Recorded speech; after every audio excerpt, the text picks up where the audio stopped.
Ooh, does Disney actually know that Lucasfilm and everything they're doing isn't actually helping Star Wars?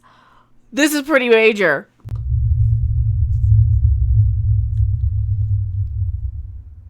Hello, everyone. I am Random42, the one, the only, the original, your favorite YouTube consumer advocate, Harpy, and this is actually a pretty good indication that things are in the right direction. Pretty good news. And I like to talk about things that make me excited instead of ranting all the time, but I do rant and I do rave.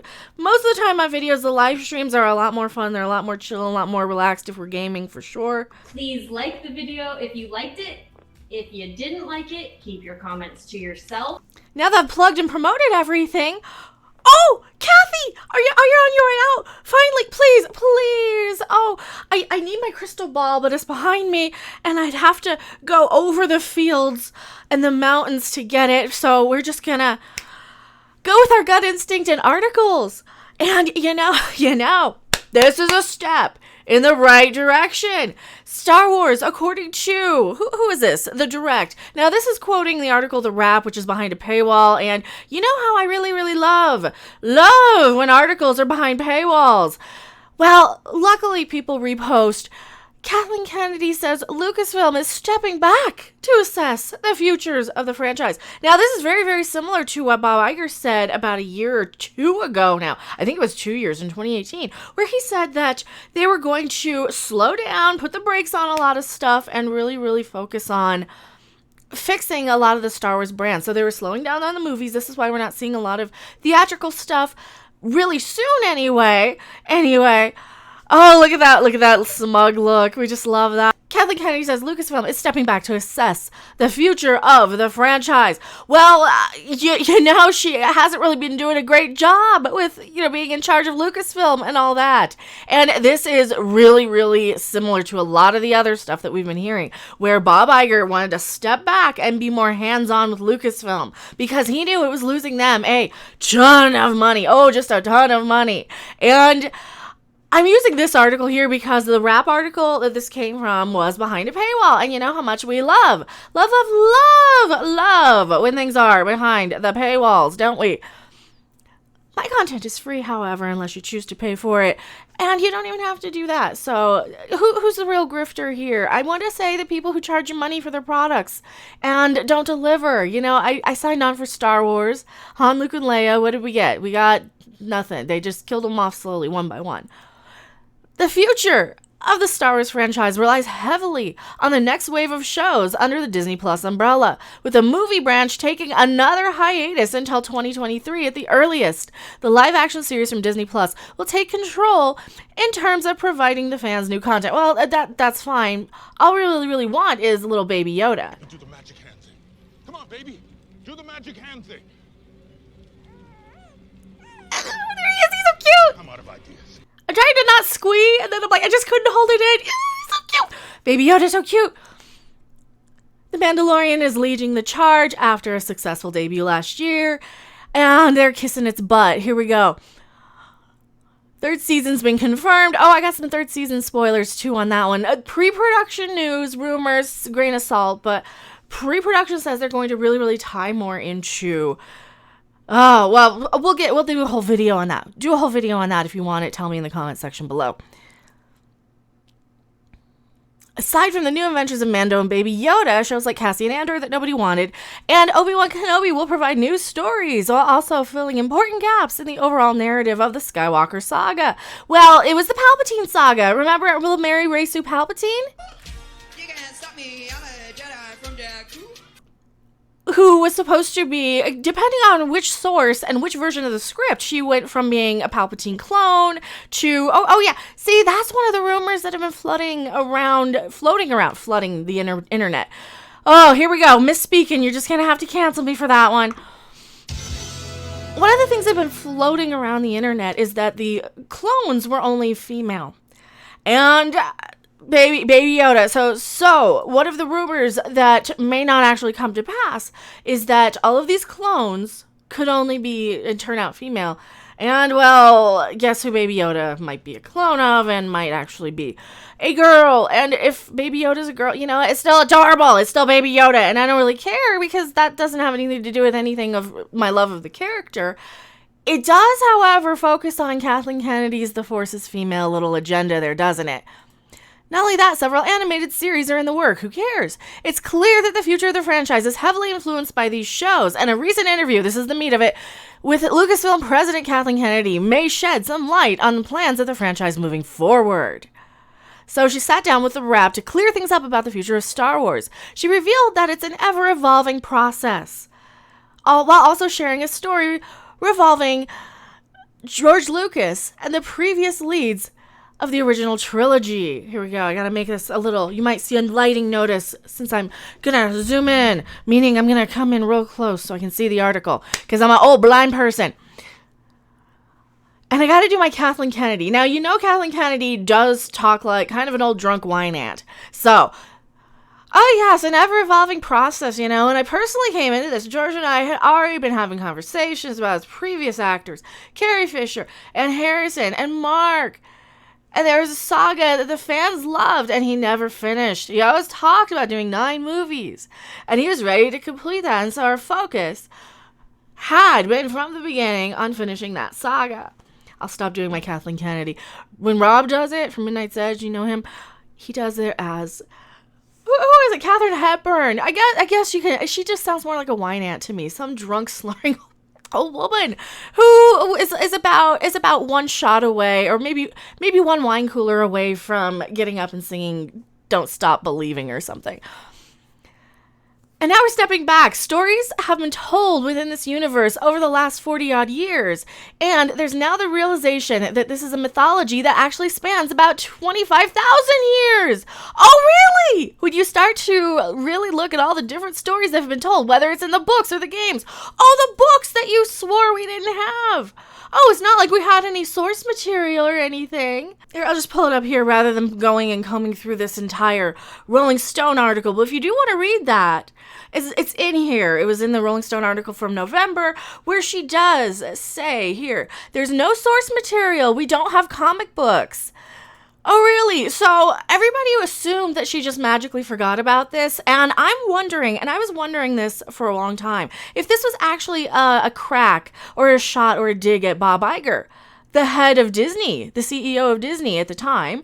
And I wonder if this was just a dig at him, because if you look at this now, all of a sudden here, we do have all of the books and games. So you just suddenly remembered that you have all this now. That's interesting. That's interesting, because she was called out numerous times for basically going with all of these new films, letting Rian Johnson do whatever the crap he wanted, just because they didn't have any according to them. Now, does that mean that they couldn't use them because when Disney bought this, that they could no longer use that? Because that's one of the things they did, remember. They threw out the entire EU, so that means all your Thrawn stuff, all your Darth Plagueis, all the Mara Jade stuff, all of that stuff went out the window, and that's something that Star Wars fans, especially expanded universe Star Wars fans, are really, really, really upset for.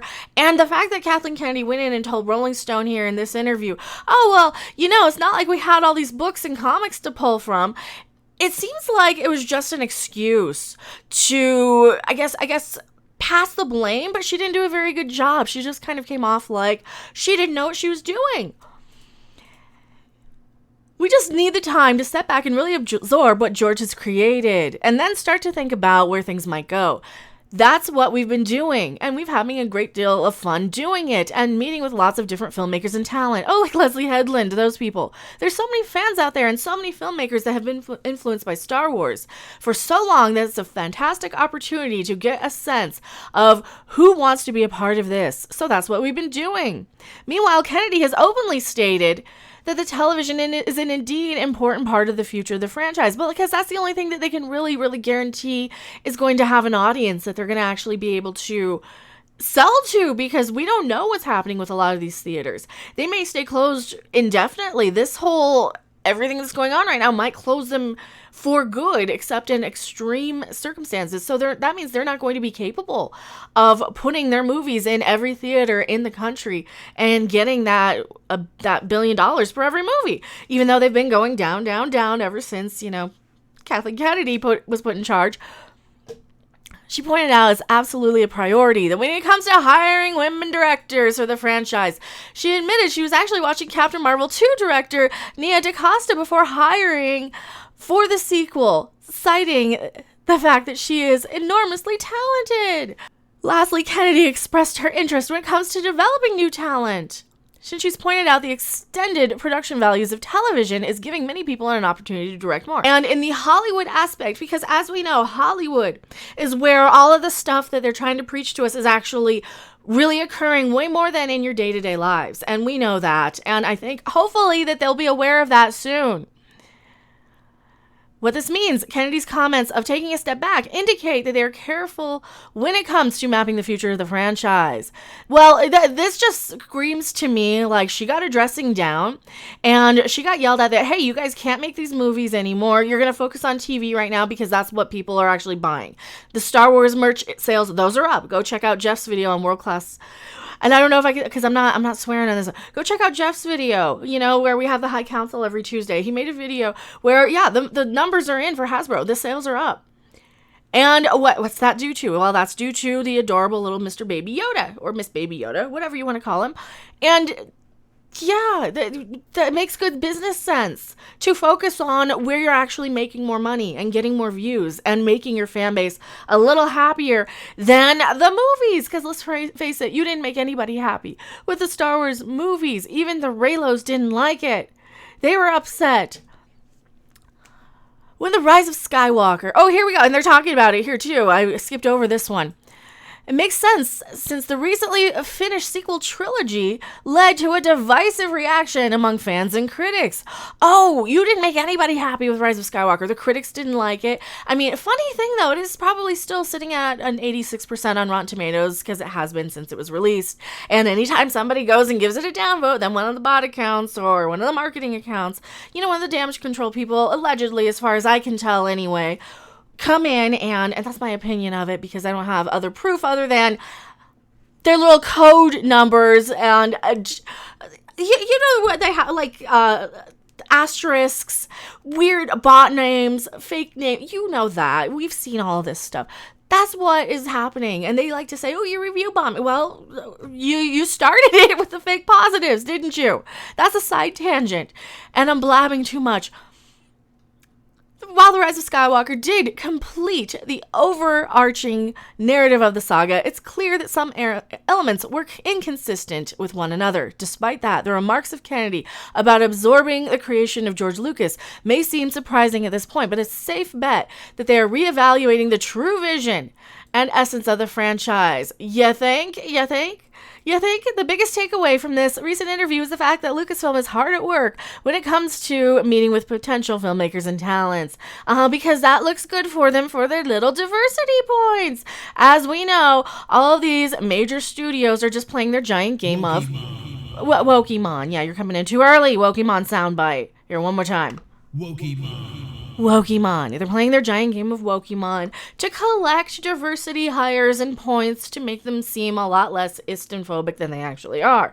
So that's what's happening there. The growing presence of females filmmakers under the Star Wars umbrella has been the staple of the franchise for quite some time now. Yeah, except when you specifically market it as this is a female-centric fan base and franchise, and we're trying to appeal to the female demographic. What does that tell you? Oh, the women need special movies for them because we're not capable of just getting a Star Wars movie. We're not capable of coming to it if it's just well made. Because guess what? There's always been female Star Wars fans. Women have always loved Star Wars. I grew up watching it. I mean, come on. You're really, who are you trying to prove? Again, too, that you're not just Hollywood. Just Hollywood. We get it. The mainstream normies, all of us, we get it now. The growing presence of female filmmakers, blah, blah, blah, blah, blah, hiring more diversity, blah, blah, blah, blah, blah, because Wokemon. all things considered, Star Wars has a blank canvas for future stories. Well, you know what? Maybe if they went back to the, I don't know, comic books. I'm sure she made a point to talk about these just so that these comics, just so that she could say, see, we did know about them. We did know about them. Well, all right, so make it a little more clear. You know, if you're taking a shot at Bob Iger for decanonizing all of the other stuff and trying to blame him, you would probably get a lot more people in your camp if you said that. If you said that instead of, well, it's not like we had all this. Because reading between the lines sometimes doesn't always work, right? Sometimes if you're dropping out, like dropping these little hints and digs and stuff, sometimes people are just going to assume that you were unaware of it. Tell me what you guys think. Do you think this is a step in the right direction? Do you think that they're really, really giving her a talking to and that they're not letting her work on any movies? I mean, keep in mind, her contract is going to be up very, very soon if she does not get it renewed, which I don't see why she would want to at this point even. Maybe there's going to be some sort of contractual stimulation? Oh, I'm not using words right. Some clause in her contract, stipulation, that's what I'm looking for, that says she can only focus on TV and can't do the movies from now on. We don't know. Tell me what you think in the comment section below. I am MeccaRandom42, and I'll see you guys later. Bye. Thanks for watching. If you liked it, make sure to hit that like button. And if you want to see more, don't forget to subscribe. See you in the next video. Bye.